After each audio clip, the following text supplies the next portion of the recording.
Hello শোন না তুই সামনে থেকে। Happy new year. একটু দেখতে দাঁড়িয়ে যাও।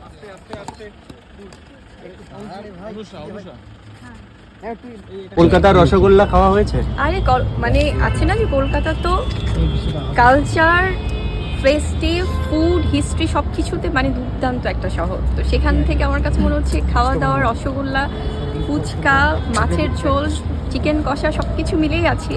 যদিও ডায়েট করতে হয়, সো একটু সব কিছু মিলমিশ করে আসলে খাওয়া দাওয়া হচ্ছে।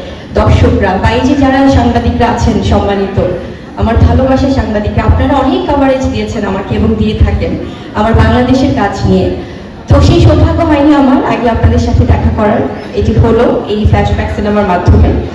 এবং আমি যেটি বলছিলাম যে এই সিনেমার সাথে আমার যুক্ত হওয়া, প্রথমে যখন আমি স্ক্রিপ্টটি পড়েছি, আমাকে যখন পাঠানো হলো স্ক্রিপ্টটি নিয়ে, তখন আমার গল্পটি পড়েই মনে হয়েছে যে আসলে এখানে আমার পারফরমেন্সের সুযোগ আছে। এবং ওভারঅল প্রজেক্টটা, গল্পটা 2024 সাল অনুযায়ী, কারণ আমরা সবাই কিন্তু খুব একটা ভালো গল্পের ক্ষুধায় থাকি অ্যাজ অ্যান আর্টিস্ট।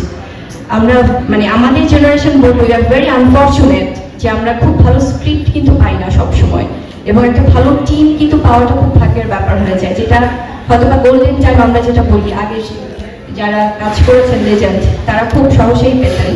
তো সেখান থেকে গল্পটা পড়ে ভীষণ ভালো লেগেছে। এবং যখন আমি শুনেছি যে এখানে কাস্টিং অ্যান্ড ক্রুজ কারা থাকছেন, টোটাল প্রজেক্ট প্ল্যানিংটা যখন আমি দেখেছি, ডেফিনেটলি আমাদের বাংলা ইন্ডাস্ট্রির, আমি কলকাতা, আমি টলিউড এবং ঢালিউড আলাদা করবো না, আমাদের টোটাল দুই বাংলার এই বাংলা ইন্ডাস্ট্রির আমি বলবো যে একজন ব্র্যান্ড কৌশিক গাঙ্গুলি স্যার। ওনার নামটি যখন আমি শুনেছি, উনি এমন একজন মানে মানুষ এবং ব্যক্তিত্ব, এবং আমি তো তাকে ব্যক্তি হিসেবে আগে দেখার সুযোগ পাইনি। তো as a very brilliant director and actor আমরা সবাই তাকে জানি। তো এই নামটা কোথাও যুক্ত